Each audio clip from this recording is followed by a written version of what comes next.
At the kitchen table, Mom barked, "Get out. And don't bother coming back." I grabbed my keys. Left.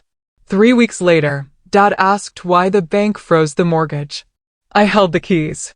I was 23 years old, and until last month, I genuinely believed I knew what family meant.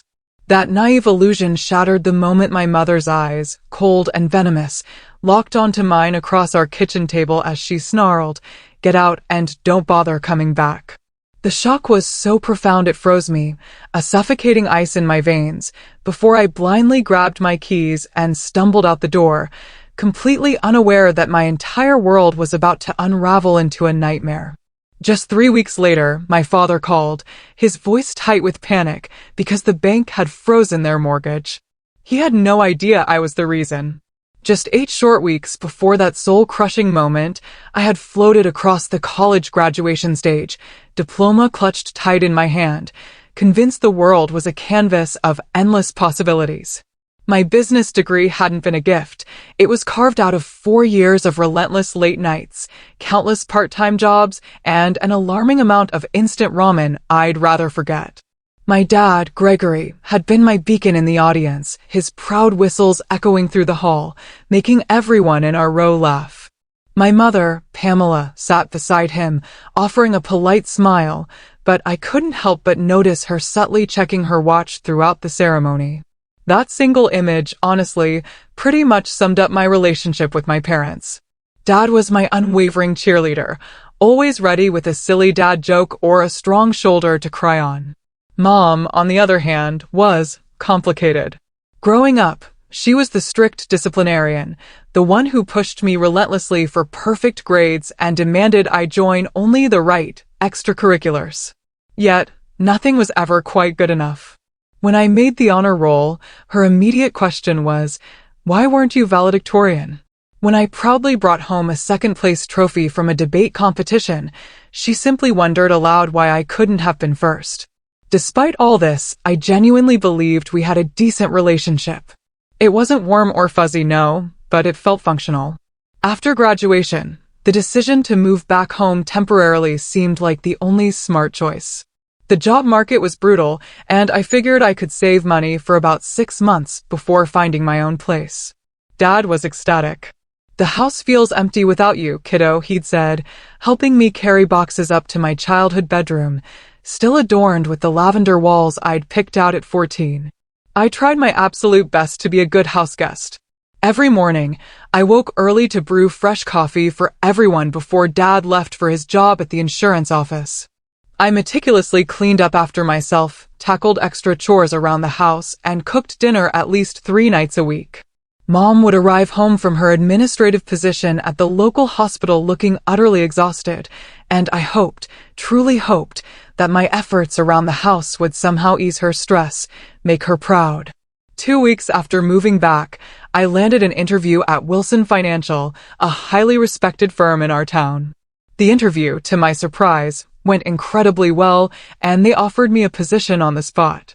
The starting salary was even better than I'd dared to hope for an entry-level role, and they even sweetened the deal with partial tuition reimbursement if I decided to pursue my MBA down the road. The only catch? They needed me to start in 3 weeks, not immediately, because they were in the middle of a system transition. That evening, I bought a celebratory cake. Dad, in a rare moment of pure joy, popped open a bottle of champagne he'd been saving for an occasion just like this. And for once, even Mom seemed genuinely happy for me. She actually asked detailed questions about the benefits package and appeared impressed by my answers. Well, she mused, it seems like all those tuition payments finally paid off. Coming from her, that was practically a standing ovation. We had a family dinner that night that felt like the old times, before the subtle tension had begun to slowly creep into our household. Dad recounted stories about his first job out of college, and Mom actually laughed at his jokes. I felt a surge of hope, a belief that perhaps this new chapter would finally improve things between us. During those 3 weeks before my job officially began, I continued to make myself useful. When Dad mentioned struggling with their online banking, I spent an entire afternoon patiently showing both him and Mom how to set everything up properly. They weren't particularly tech-savvy, and I carefully walked them through creating secure passwords and navigating the bank's website. "This is why we had kids," Dad joked, built-in tech support. Mom, however, had watched with an unnerving intensity as I demonstrated how to check their accounts and pay bills online. She peppered me with questions about security and seemed particularly concerned about identity theft. I naively assured her that as long as they used strong passwords and didn't share their information, they'd be perfectly fine. Looking back, I should have noticed the warning signs, the neon flashing arrows pointing to disaster. Mom had been acting increasingly tense over the previous 2 weeks. She'd take hushed phone calls, quickly hanging up if I walked into the room. Mail would mysteriously disappear from the counter before I could even glance at the sender. But I dismissed it all, chalking it up to her usual work stress, perhaps compounded by the presence of an adult daughter back in the house. The weekend before everything spectacularly fell apart, we'd all gone to Aunt Susan's house for a family barbecue. Dad's sister had always been so kind to me, and she made a huge fuss about my new job. Mom had been unusually quiet during the gathering, and on the drive home, she and Dad had a low, whispered argument that I couldn't quite make out from the back seat. When I timidly asked if everything was okay, Dad had forced a weak smile and said it was just boring adult stuff. Oh, how I wish I had pushed harder. How I wish I had seen what was coming. But I had no idea that in just a few short days, my own mother would be screaming at me to get out of her house, and my entire world would be turned completely upside down. The morning everything began to unravel started like any other. I woke up early, made coffee, and was scrolling through my phone at the kitchen table when Mom came downstairs. She didn't say good morning, which wasn't unusual, but what happened next definitely was. I went upstairs to shower and get dressed. And when I came back to my room, I found Mom going through a stack of my mail that I'd left on my desk. She had my bank statement open in her hands. "What are you doing?"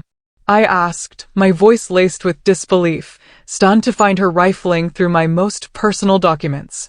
She didn't even look embarrassed. "This is my house, Amanda.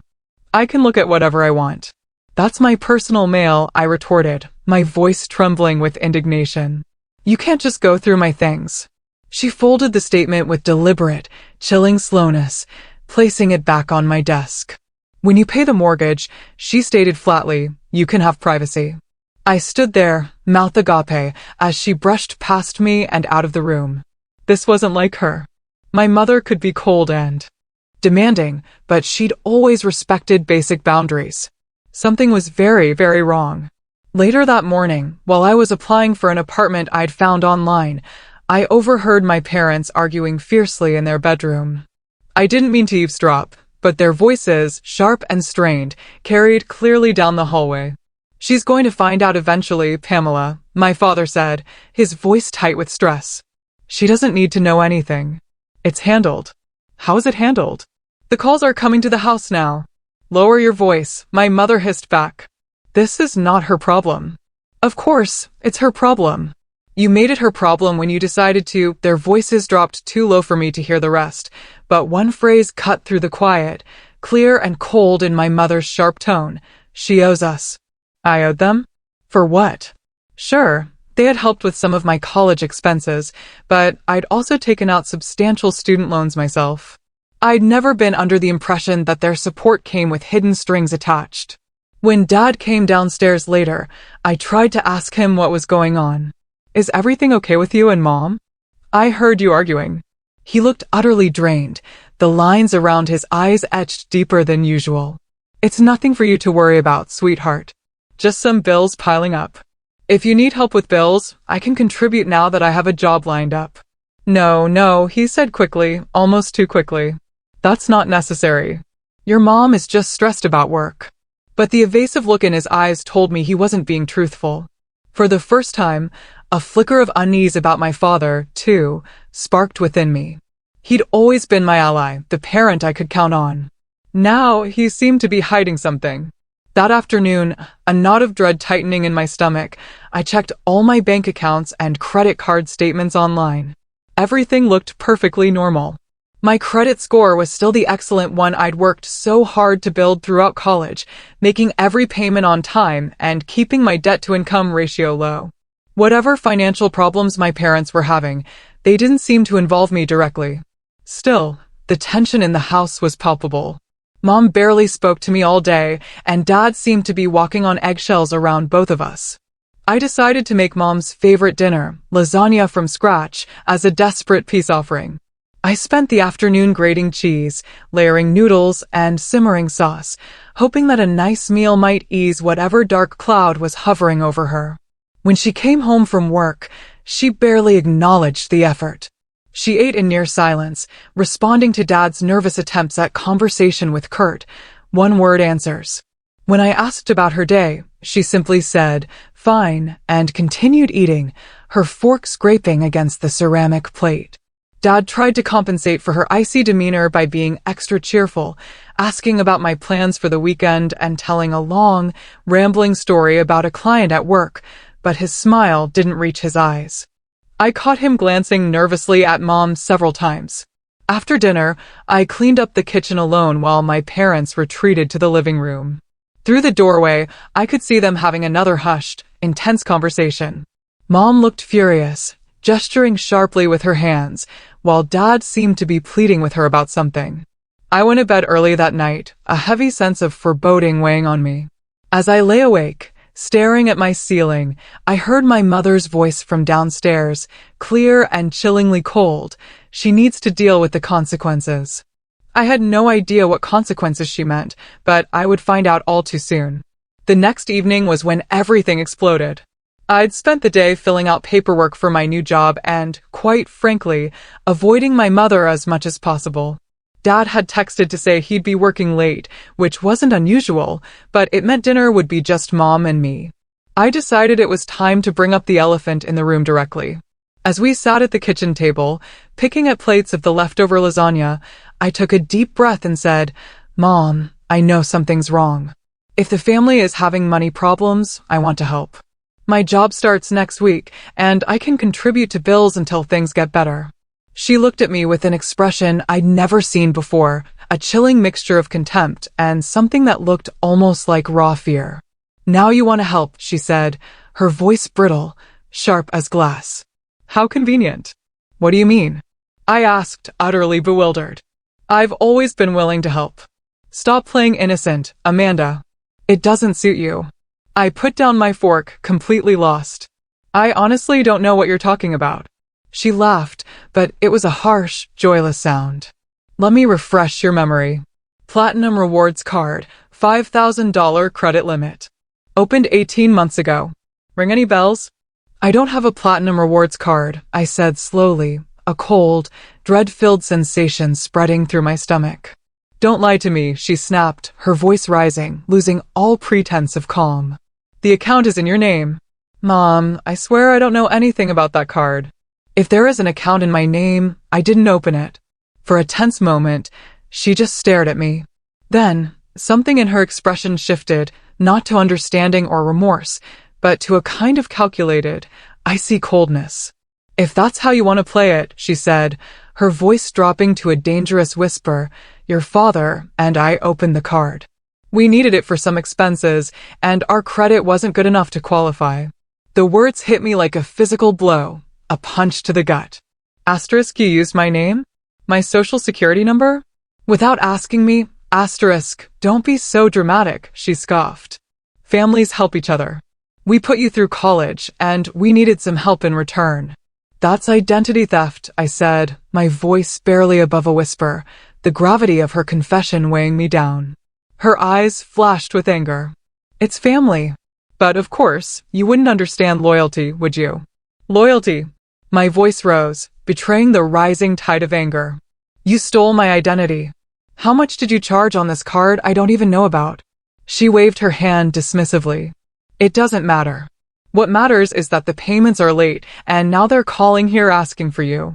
The room seemed to tilt around me as the horrifying implications sank in. "Late payments? So, you've been damaging my credit? The credit I worked so hard to build?"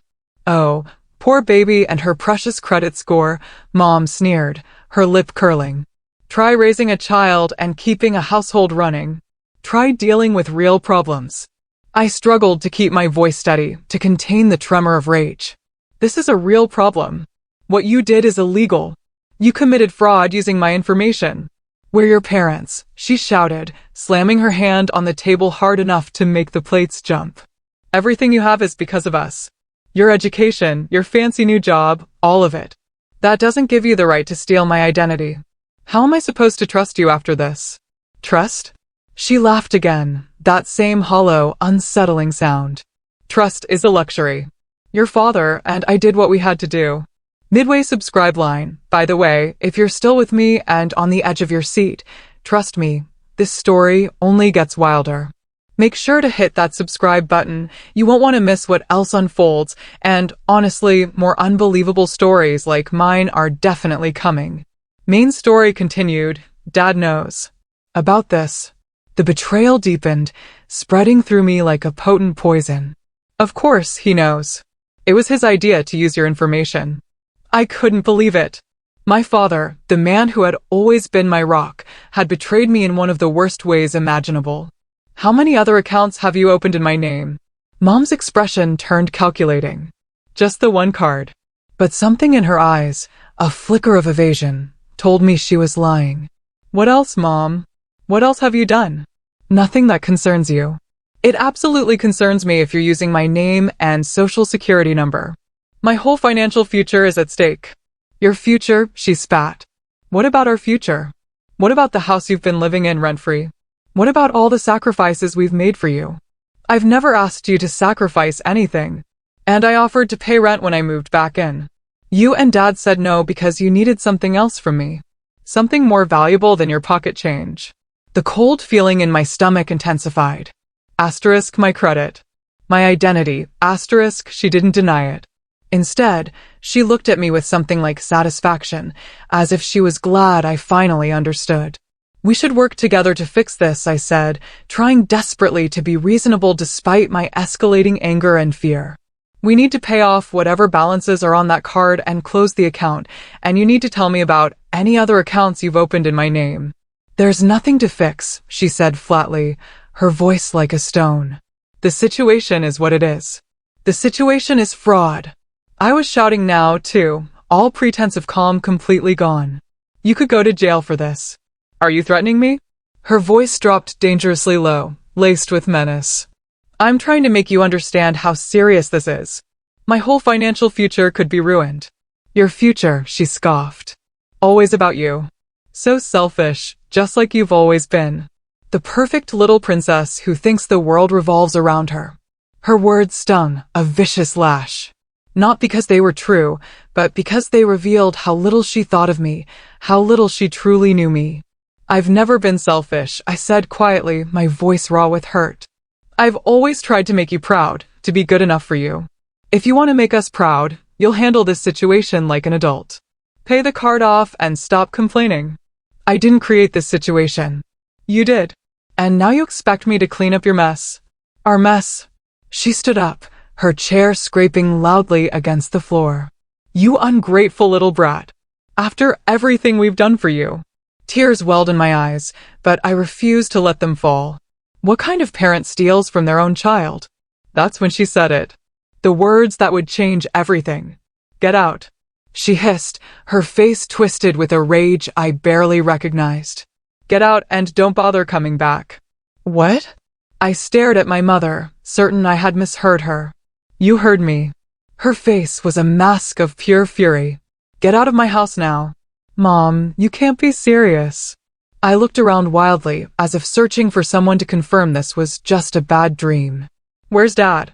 I need to talk to Dad. Your father isn't here to save you this time. And he agrees with me. I couldn't believe that. Dad would never throw me out. I'm going to call him. Go ahead. She folded her arms across her chest, a smirk playing on her lips. It won't pick up. I grabbed my phone and dialed his number with shaking fingers. It rang and rang before going to voicemail. I tried again with the same heartbreaking result.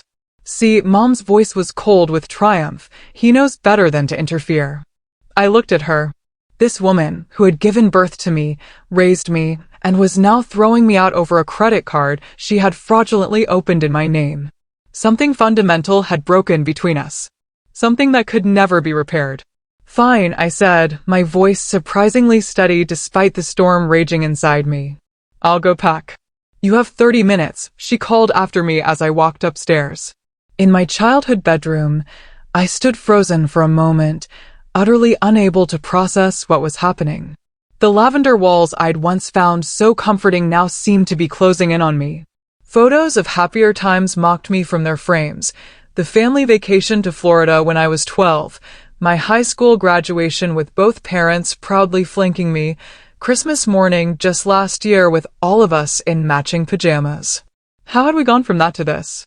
I grabbed my largest backpack and began stuffing it with essentials, underwear, socks, a few changes of clothes. My mind was racing, a desperate scramble to figure out where I would go. I had some savings, but nowhere near enough for a security deposit and first month's rent. My new job wouldn't start for another week, and I wouldn't get paid for at least 2 weeks after that.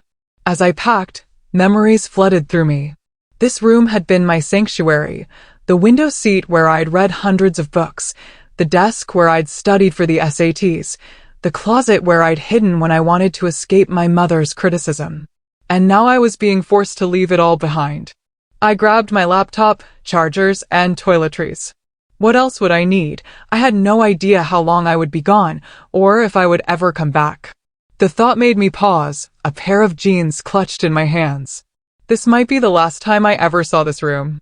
I opened my dresser drawer to grab more clothes and noticed something odd. The folder where I kept my important documents, my birth certificate, social security card, passport, was missing. All gone. With growing dread, I searched every drawer, looked under the bed, checked the closet. Nothing. I stormed downstairs, finding my mother in the living room, calmly watching television as if she hadn't just shattered our family. Where are my documents? I demanded, my voice sharp with rising panic. She didn't even look at me.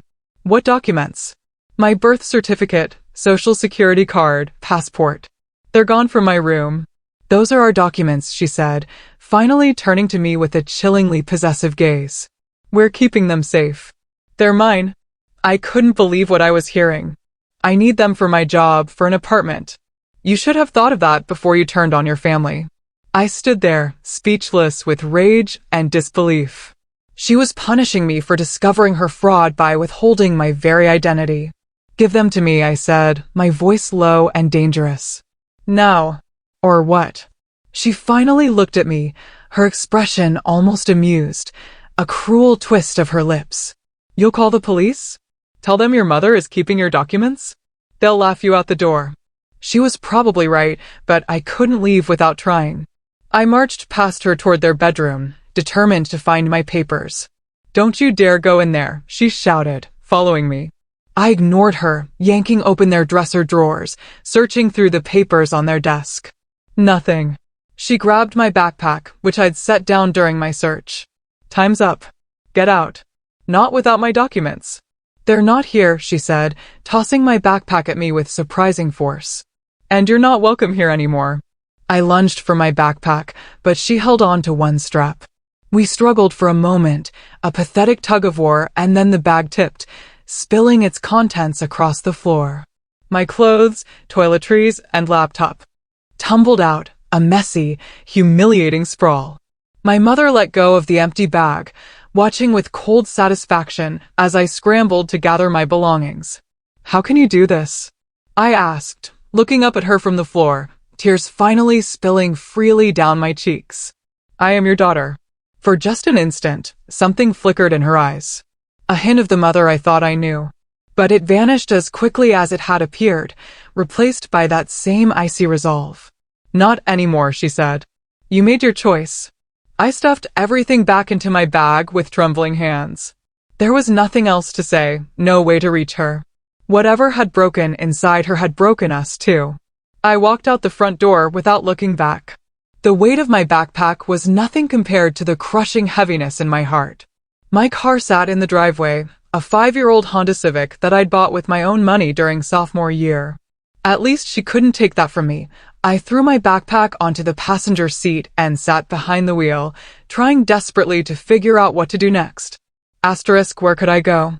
Who could I trust? Asterisk night was falling as I drove aimlessly through town, past the high school where I'd been valedictorian, past the park where Dad had taught me to ride a bike, past the ice cream shop where we used to go for family treats on summer evenings. Eventually, I parked in the lot of a 24-hour grocery store, too numb to make any decisions. I reclined my seat as far as it would go and stared at the ceiling of my car, replaying the evening's events over and over, searching for something I could have said or done differently. But the truth was, this wasn't my fault. My parents had committed fraud using my identity. And instead of apologizing and making it right, they had thrown me out when I discovered their betrayal. I must have fallen asleep eventually because I woke to sunlight streaming through my windshield and the harsh reality that I was essentially homeless. My back ached from sleeping in the car and my mouth felt dry and sour. As I sat up and tried to stretch in the confined space, the full weight of my situation hit me.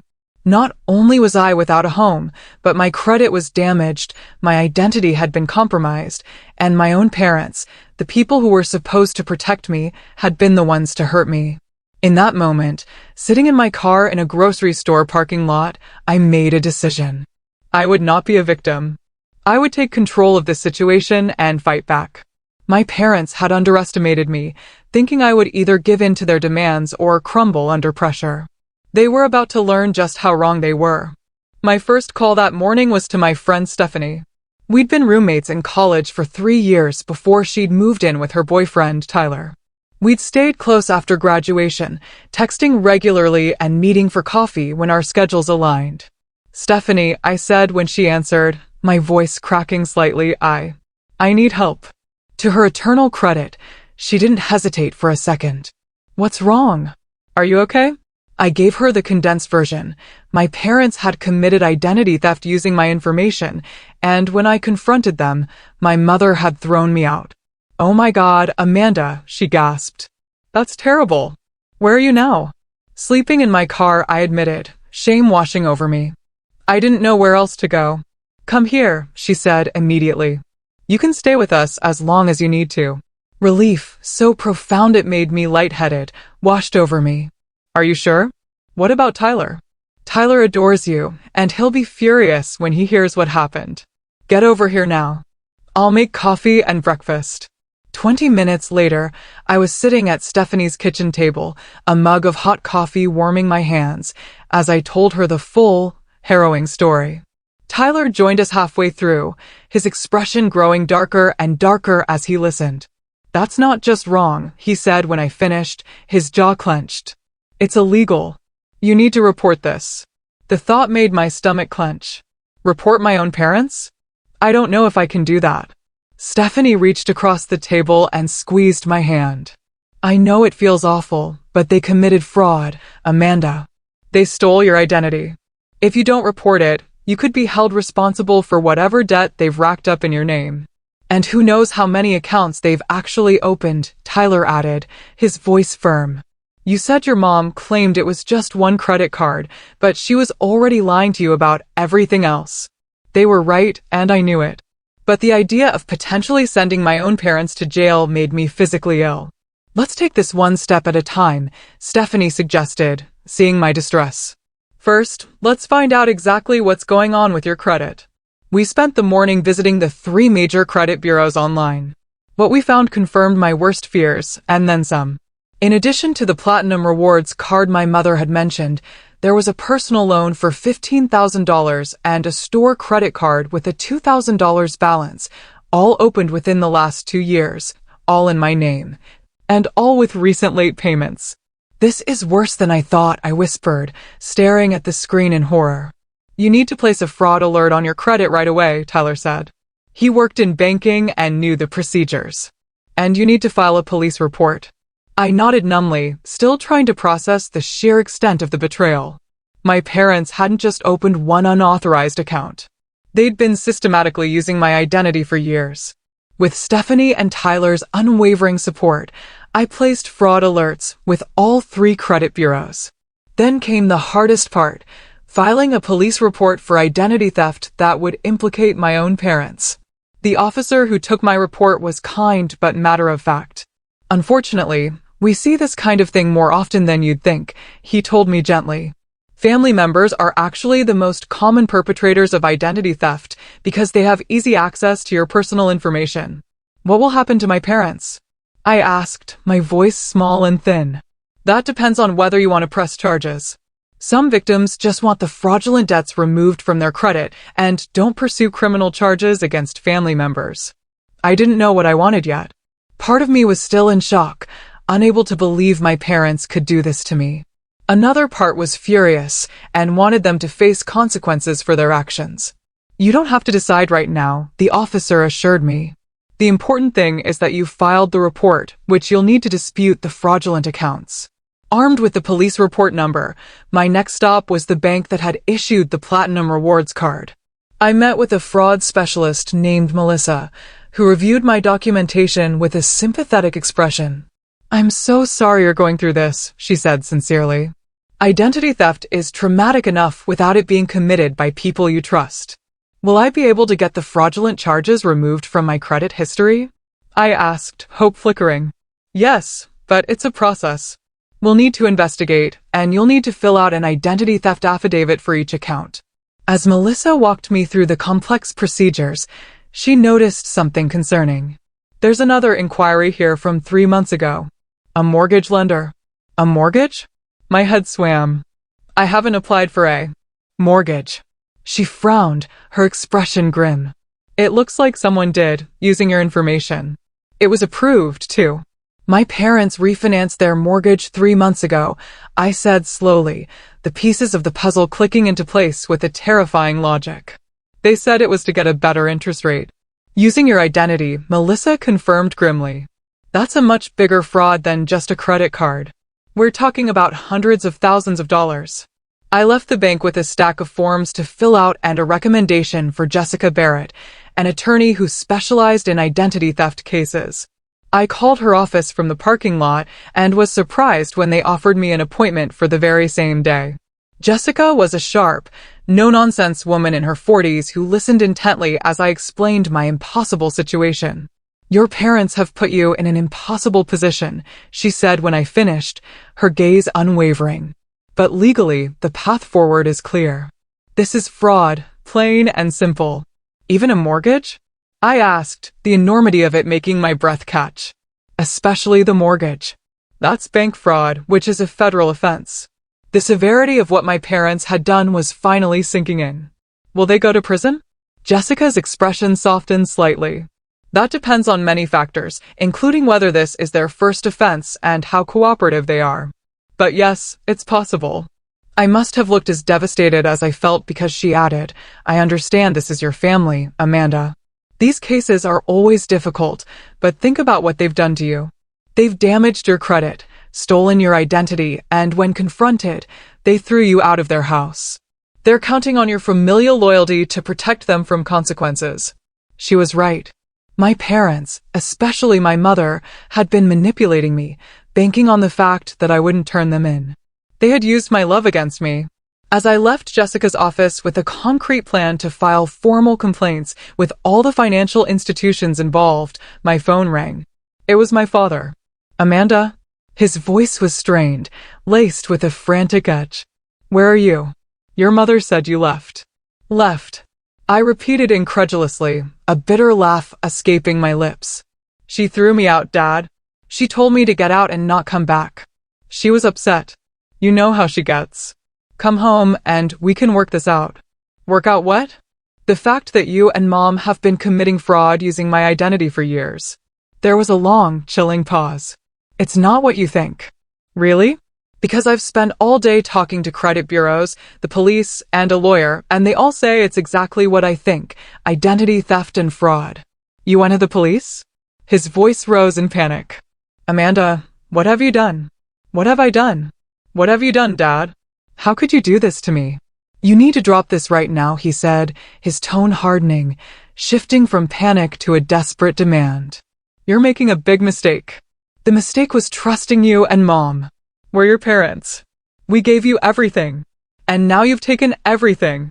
My home, my credit, my future. Don't be so dramatic. It's just money. Family is more important. I closed my eyes, feeling a fresh wave of profound sadness wash over me.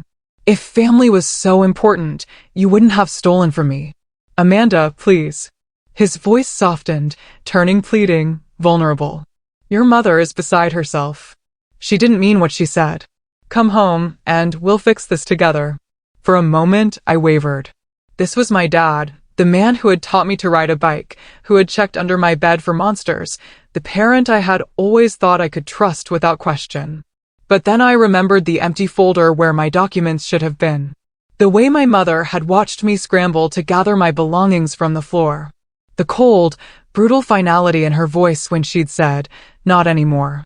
"I can't come home," I said firmly, the decision solidifying in my core. "And I won't drop the fraud reports. What you and Mom did was wrong, and there have to be consequences." "You'll regret this," he warned, his tone changing again, laced with resentment. "When this is all over and your mother and I are ruined, I hope you'll be satisfied." The call ended, and I sat in my car, shaking, tears streaming down my face. My own father had just threatened me for reporting a crime he had committed against me. The world had truly turned upside down. But despite the fear and sadness, I felt something else growing inside me, an unshakable resolve. I wouldn't back down. I wouldn't let them manipulate me anymore. For the first time in my life, I was standing up for myself against my parents, and it felt terrifying and empowering all at once. 3 weeks passed in a blur of paperwork, phone calls, and adjusting to my new reality.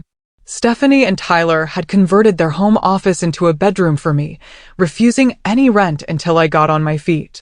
"Just buy groceries sometimes," Tyler had said, with a warm smile, "and keep making that amazing lasagna." I had started my job at Wilson Financial, throwing myself into the work as a distraction from the chaos of my personal life. My coworkers were friendly and professional, and none of them knew the turmoil I was experiencing. I was grateful for the normalcy of the office, the predictable rhythm of meetings and deadlines. The fraud investigations were ongoing, but I had filed all the necessary paperwork and provided statements to the bank's security department. Jessica, my attorney, had been worth every penny of her consultation fee, guiding me through the complex, often overwhelming process. Then my phone rang again. It was Dad. He had left several voicemails alternating between pleading and thinly veiled threats, but something compelled me to answer this time. "Hello. What did you do?" he demanded, his voice ragged with stress and panic. "What are you talking about?" "The bank froze the mortgage. They're saying it's fraud and they're launching an investigation. We could lose the house, Amanda." A complex mix of emotions washed over me. Vindication, yes, but also a deep sadness and a pang of unexpected guilt. "I didn't do anything, Dad. You and Mom did this when you used my identity to refinance your mortgage without my knowledge or consent." "We were desperate," he shouted, raw desperation in his voice. "The house was underwater after the market crash, and we couldn't qualify for a refinance on our own. Your credit was our only option. You should have talked to me, asked for my help. Instead, you committed fraud and then threw me out when I discovered it."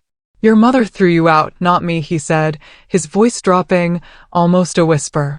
"I would never have done that." "But you didn't stop her," I pointed out, my voice tight. "You didn't pick up when I called.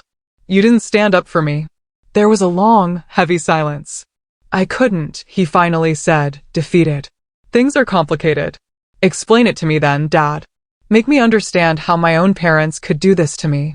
He sighed heavily, a sound of utter weariness. "It started small. Just one credit card when the hot water heater broke, and we didn't have the money to replace it. Your mother suggested using your information since our credit was shot after my medical bills a few years back. I remembered my father's hospitalization for pneumonia when I was in college. How worried we had all been, but I hadn't known about any financial problems stemming from it.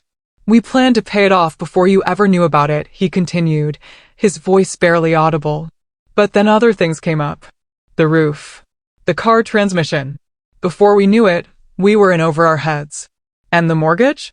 I prompted gently. "The bank was threatening foreclosure. We were 3 months behind on payments.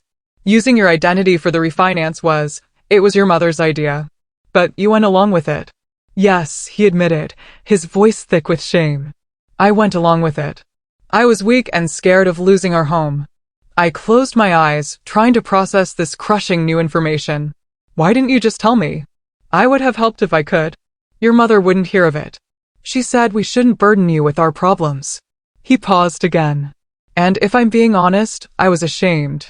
What kind of father can't provide for his family without stealing from his daughter? The raw pain in his voice made my throat tight. Despite everything, I still loved my father.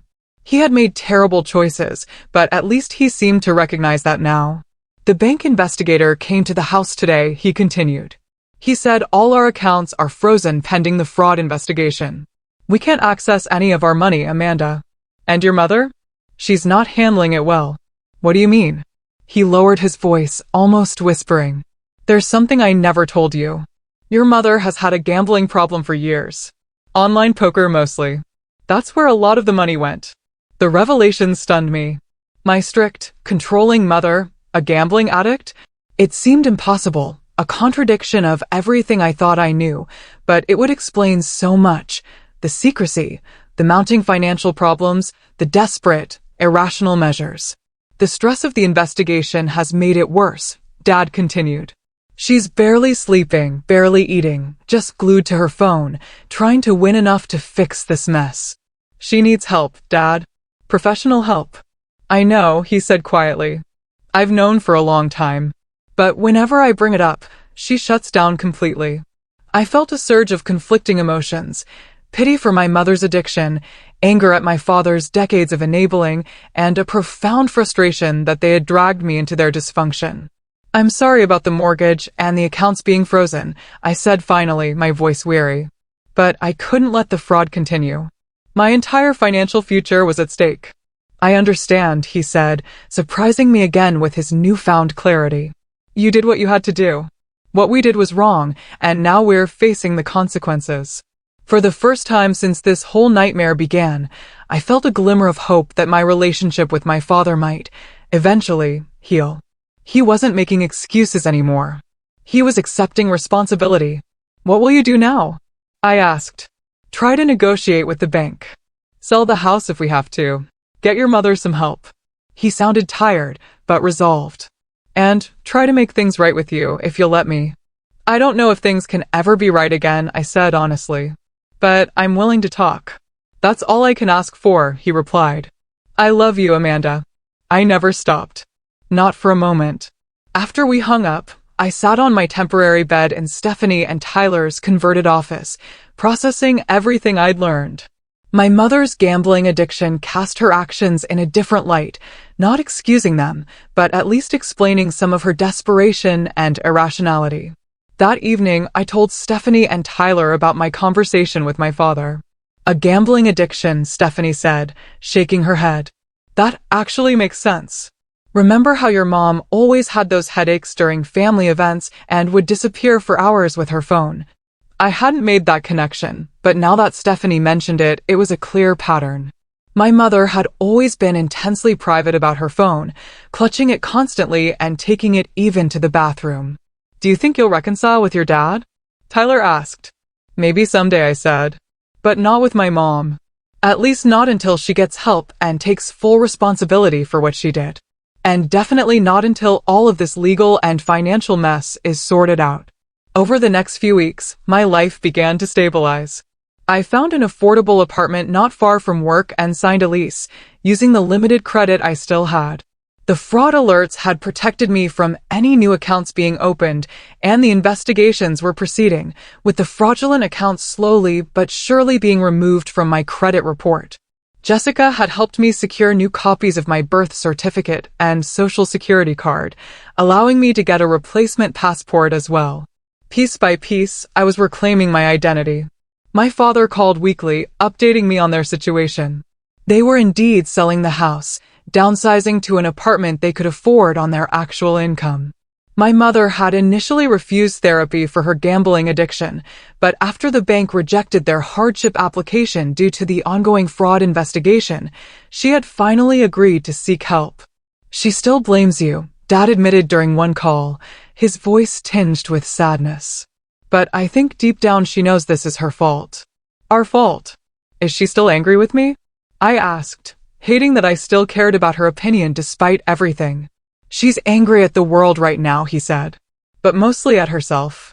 I think the therapist says that's common with addiction. The anger is a shield against shame. It was strange to hear my father talking about therapy and addiction so openly. In our family, problems had always been hidden, denied, or blamed on someone else. This new honesty, though born from crisis, felt like a positive change. As my coworkers became friends, I gradually shared parts of my story with them. Their support was unexpected and touching. Diane from accounting offered to review my credit reports with her expert eye. Marcus from the IT department helped me set up enhanced security on all my accounts. Rachel, my cubicle neighbor, invited me to join her support group for adults dealing with family trauma. Family isn't just blood, Rachel told me one day over lunch. It's the people who have your back when things get tough. Looking around at my growing circle of support, my loyal college friend, her kind boyfriend, my empathetic coworkers, I realized she was right. I was building a new kind of family, one based on mutual respect and genuine care rather than obligation and control. 6 months after being thrown out of my childhood home, I was hosting a small dinner party in my new apartment. As I looked around at the smiling faces of my chosen family, I felt something I hadn't experienced in a long time: peace. A full 6 months had passed since that fateful night at the kitchen table. Winter had given way to spring, and my life had transformed in ways I never could have imagined. My apartment was small but cozy, decorated with secondhand furniture and plants that Stephanie had helped me pick out. The walls were painted a soft sage green, nothing like the lavender of my childhood room, but comforting in their own way. It was the first space that was truly mine, unmarked by my mother's criticisms or my father's well-meaning but enabling presence. The identity theft investigations had concluded, with all fraudulent accounts removed from my credit report. My credit score was slowly recovering, though Jessica had warned me it would take time to fully rebuild. The most important thing was that I was back in control of my financial identity. As for my parents, they had faced serious consequences. The bank had pursued the mortgage fraud aggressively, resulting in my mother being charged with bank fraud. Due to it being her first criminal offense and her agreement to enter a gambling addiction program, she had received probation rather than jail time. My father had avoided criminal charges by cooperating fully with investigators and demonstrating that he had been under duress from my mother's addiction. They had sold the house where I grew up, using the proceeds to pay off their legitimate debts. They now lived in a small apartment across town. My father had reached out consistently throughout the ordeal, taking full responsibility for his actions and expressing genuine remorse. After 3 months of maintaining boundaries while processing my own feelings, I had agreed to meet him for coffee. That first meeting had been awkward and emotional, with both of us breaking down in tears at different points. But it had also been healing, the beginning of a new, more honest relationship. I failed you, he had said simply, his eyes filled with regret. As a father, my job was to protect you, and instead I helped hurt you.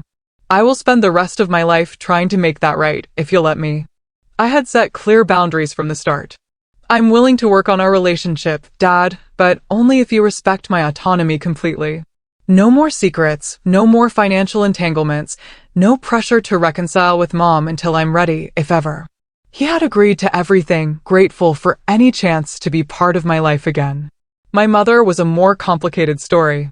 Her gambling addiction had been more severe than anyone had realized, with tens of thousands of dollars lost over the years. The therapist she was seeing as part of her probation had diagnosed her with not just addiction, but strong narcissistic tendencies that made it incredibly difficult for her to acknowledge the true harm she had caused. I had received one letter from her, grudgingly accepting some responsibility, but also attempting to justify her actions as necessary sacrifices for the family. The letter had contained no actual apology, just an unspoken expectation that I would eventually get over it and return to the fold. I had shown the letter to my own therapist, Dr. Winters, who had helped me see it for what it was, an attempt to reestablish control rather than rebuild trust. Healing doesn't always mean reconciliation, Dr. Winters had told me, her words a balm. Sometimes it means accepting that a relationship may never be healthy and creating appropriate distance to protect yourself. Those words had been liberating. For years, I had tried to earn my mother's approval, to be good enough to deserve her love. Now, I understood that her inability to love unconditionally had nothing to do with my worth and everything to do with her own limitations. My father had begun attending therapy as well, learning to establish his own identity, separate from my mother's controlling influence. He had even started dating recently, a woman from his support group for partners of gambling addicts. He seemed happier, more authentic than I could remember seeing him in years. Your mother and I should have separated long ago, he admitted during one of our monthly dinners. But I was afraid. Afraid of being alone. Afraid of failing as a husband. Afraid of what people would think. All that fear led me to make terrible choices. I understood fear better now too. The fear of disappointing my parents had kept me trapped in unhealthy dynamics for years. The fear of conflict had prevented me from setting necessary boundaries. The fear of abandonment had made me accept unacceptable behavior. But through this painful journey, I had discovered my own strength. I had faced my worst fear, being rejected by my own mother, and survived. Not just survived, but grown. My career at Wilson Financial was flourishing. I had received a promotion just 4 months into the job, impressing my supervisors with my work ethic and attention to detail. The steady income had allowed me to build a modest emergency fund, something I now recognized as essential for true independence. I had also discovered a passion for financial literacy, volunteering at a local community center to teach young adults about credit, budgeting, and identity protection. Turning my painful experience into a way to help others had been unexpectedly healing. You have a gift for explaining complex financial concepts in relatable terms, the program director had told me. Your students really connect with your story. Sharing my experience publicly hadn't been easy, but each time I saw the light of recognition in someone's eyes, the realization that they weren't alone in their family financial struggles, it became a little easier. One unexpected outcome of the whole ordeal had been my father's growth in financial independence. After decades of deferring to my mother on money matters while she secretly gambled away their savings, he was learning to manage his own finances responsibly. I had helped him set up a secure budget and savings plan, and he had stuck to it faithfully. I should have learned this stuff years ago, he told me once. Maybe if I had taken more responsibility for our finances, things wouldn't have spiraled so far out of control. There was truth in that, but I reminded him that my mother's addiction wasn't his fault. You can't control someone else's choices, Dad. You can only control your own. That had become something of a mantra for me over the past 6 months. I couldn't control my mother's refusal to truly acknowledge the harm she had caused. I couldn't control the fact that some extended family members had taken her side, believing her version of events, where I was the ungrateful daughter who had cruelly reported her own parents to the authorities. I couldn't control how long it would take for my credit to fully recover. But I could control my own choices, my own boundaries, my own healing. Ending tonight, as I looked around at the friends gathered in my apartment, I felt a deep sense of gratitude. Stephanie and Tyler were cuddled together on my small couch. Marcus from IT was debating the merits of different streaming services with Rachel from work. My father was in the kitchen, proudly showing off the lasagna recipe I had taught him. These people were my real family now, some related by blood, most not, but all connected by genuine care and respect. As we gathered around my second-hand dining table, I thought about how far I had come from that terrible night when my mother had told me to get out and not come back. In trying to punish me, she had inadvertently set me free. Free from the dysfunctional dynamics that had defined our family for generations. I'd like to make a toast, I said, raising my glass, a genuine smile finally reaching my eyes. To new beginnings, and to all of you who helped me through the darkest time of my life. I wouldn't be where I am today without you.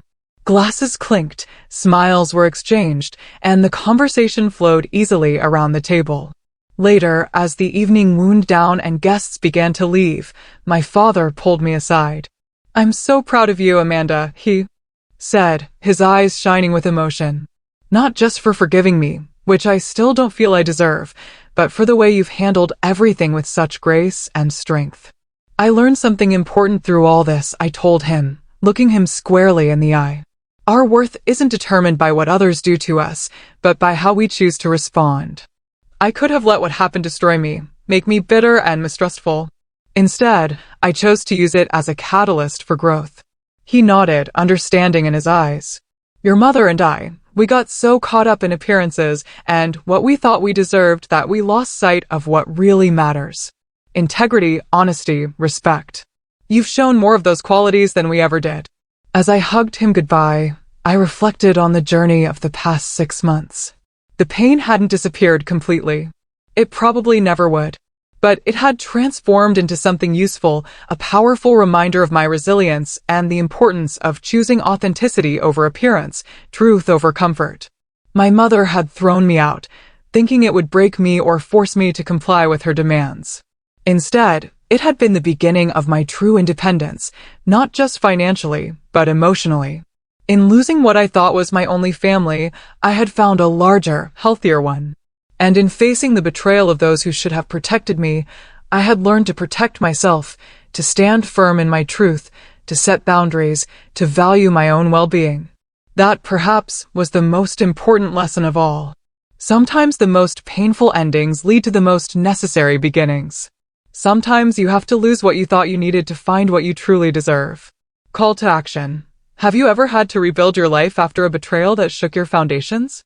How did you find the strength to move forward and reclaim your narrative? Share your story in the comments below. I truly want to know what you think. And if this resonated with you, please hit that like button, subscribe for more stories of resilience, and share this video with someone who might need to hear that they're not alone. Remember, family isn't always about blood. It's about respect, trust, and unconditional support. Thank you for listening to my story, and I wish you the courage to write your own next chapter, whatever challenges you might be facing.